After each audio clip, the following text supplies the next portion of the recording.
Imagine coming home late at night to your apartment building. You reach for the light switch in the hallway. Nothing. You try the next floor and the next. Every single light bulb in the entire building. Unscrewed. Not burned out. Not broken. Unscrewed. Now imagine walking into your daughter's bedroom, seeing a shape sleeping in her bed, and feeling a wave of relief until you pull back the covers and realize it isn't her. This is exactly what happened to one mother in Manchester, New Hampshire, on the night of April 26, 1980. Before we get into the details of that night, you need to know who Laureen was, because behind every cold case is a real person, a real life, a real future that was taken. Laureen Ann Rahn was born on April 3, 1966, in Manchester, New Hampshire. She was 14 years old at the time of her disappearance, 5 feet, 4 inches tall, brown hair, blue eyes, about 90 pounds. By all accounts, she was a normal, bright teenager. She attended Parkside Junior High School, where she got good grades. She loved singing and dancing. She dreamed, like many girls her age, of one day becoming an actress. Laureen lived with her mother, Judith Rahn, in a third-floor apartment at 289 Merrimack Street in Manchester. Their relationship was close. Judith was a single mother who made sure her daughter was included in her life, taking Laureen along whenever she went out with the men she dated. They weren't just mother and daughter. They were a team. Judith had been dating a professional tennis player around this time, and in late April 1980, she planned a weekend trip to attend a tennis tournament out of town. Normally, Laureen would come along, but this time, Laureen asked to stay home. Judith said yes. It was a decision that would haunt her for the rest of her life. And 46 years later, no one has ever been charged. No remains have ever been found. No answers have ever been given. This is the story of Laureen Ann Rahn.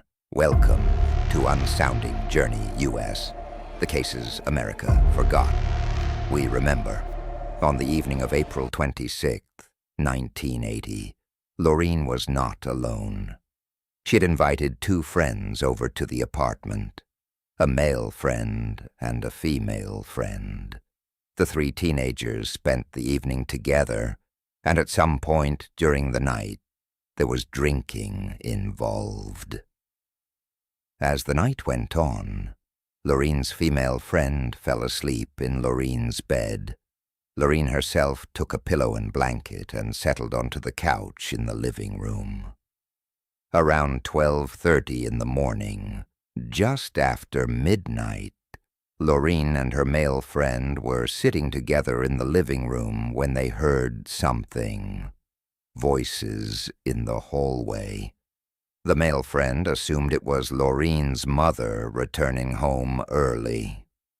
Worried about getting into trouble, he quickly slipped out through the back door of the apartment. He later told police that he heard Laureen lock the door behind him as he left. That was the last confirmed moment anyone can place Laureen Rahn alive. Around 1:15 in the morning, Judith arrived home with her boyfriend, and that's when she noticed something strange. The hallway was completely dark, not dim, not poorly lit, completely, utterly dark. Judith made her way up the stairs and found that every single light bulb on all 3 floors of the apartment building had been unscrewed from their sockets. Not stolen, not broken, just unscrewed, carefully removed, left in darkness. She pushed open the front door of her apartment, which was unlocked, and walked toward her daughter's room. Through the darkness, she could make out a shape under the covers. She felt relieved. Laureen was home. She was safe. She was sleeping. Judith went to bed. But in the morning, She went to check on Laureen again, and the shape in the bed wasn't her daughter. It was Laureen's female friend who had slept there all night. Judith searched the apartment. Laureen's brand-new sneakers were in the living room. Her clothes were there. Her purse was there. Her money was there. The back door of the apartment was wide open, but Laureen was gone. At 3:45 in the morning on April the 27th, 1980, Judith Rahn called the Manchester police. Officers arrived at 289 Merrimack Street and began their investigation. Their initial assessment? Runaway. It was a common first assumption for teenage disappearances. Many kids this age did run away, only to return days or weeks later. But Judith didn't believe it for a single second. Her daughter had left behind everything: her clothes, her money, her shoes. What kind of runaway leaves barefoot, with no money and no clothes? And then there were the light bulbs. Investigators couldn't explain that. Neither could anyone else. Someone had deliberately walked through all 3 floors of that apartment building and unscrewed every single hallway light bulb. That doesn't happen accidentally. Someone wanted that building dark that night. The question was, who and why? Within weeks, police quietly abandoned the runaway theory. They reclassified the case. Their new belief: Laureen had likely left the apartment willingly, possibly with someone she knew, intending to return shortly. But something had gone wrong. Foul play was suspected, and no one, not one person, was ever charged. 3 months after Laureen vanished, Judith received her phone bill, and what she found on it stopped her cold. 3 phone calls had been charged to her home number, calls she had never made. 2 of the calls originated from motels in Santa Monica and Santa Ana, California. The third was to a teen sexual assistance hotline. Judith had no connection to California, no family there, no friends, nothing. So who made those calls? Investigators looked into the motels, and what they found was deeply disturbing. At least one of those motels in Santa Ana had been identified as a location connected to the production of child pornography. It was reportedly used by an individual known only by the pseudonym Dr. Zed.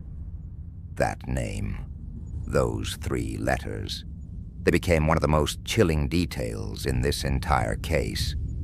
The investigator Carola Jensen, from an organization called Wings for Children, confirmed the motel connection existed, but was never able to confirm that Laureen had been there. And then the calls kept coming. For nearly a year after Laureen disappeared, Judith and her other daughter began receiving phone calls at approximately 3:45 in the morning, the exact same time Judith had first called the police. Every time they answered, silence, just breathing. Then nothing. The calls came again around Christmas for several years running. The caller never spoke. They only listened and then hung up.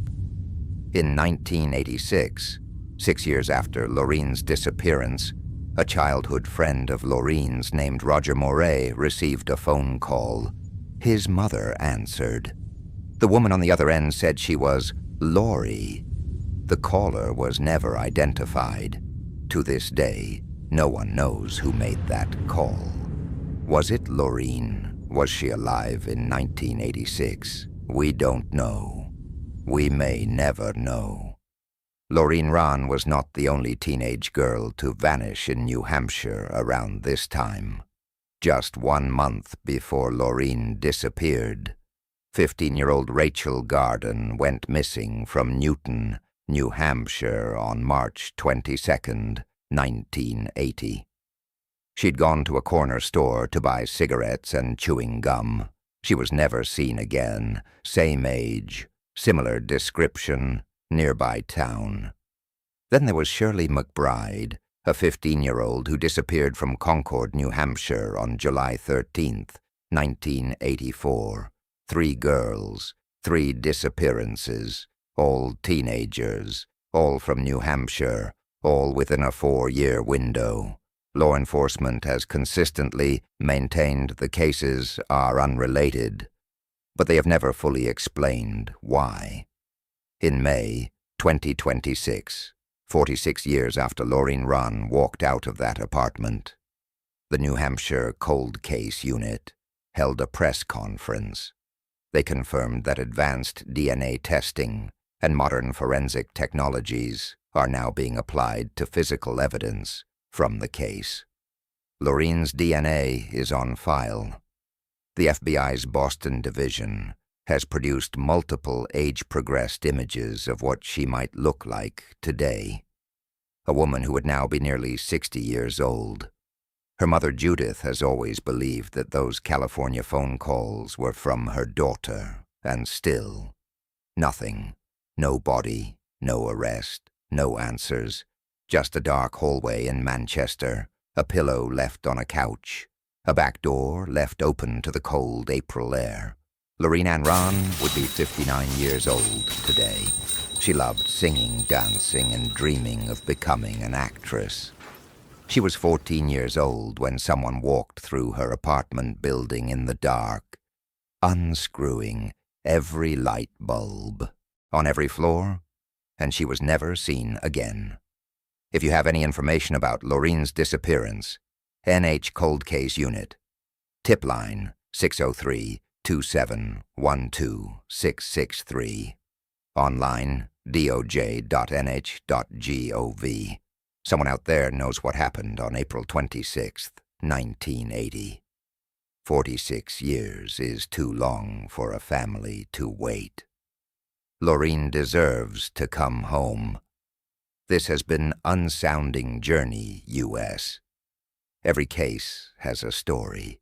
Not every story has an end, but we will keep searching.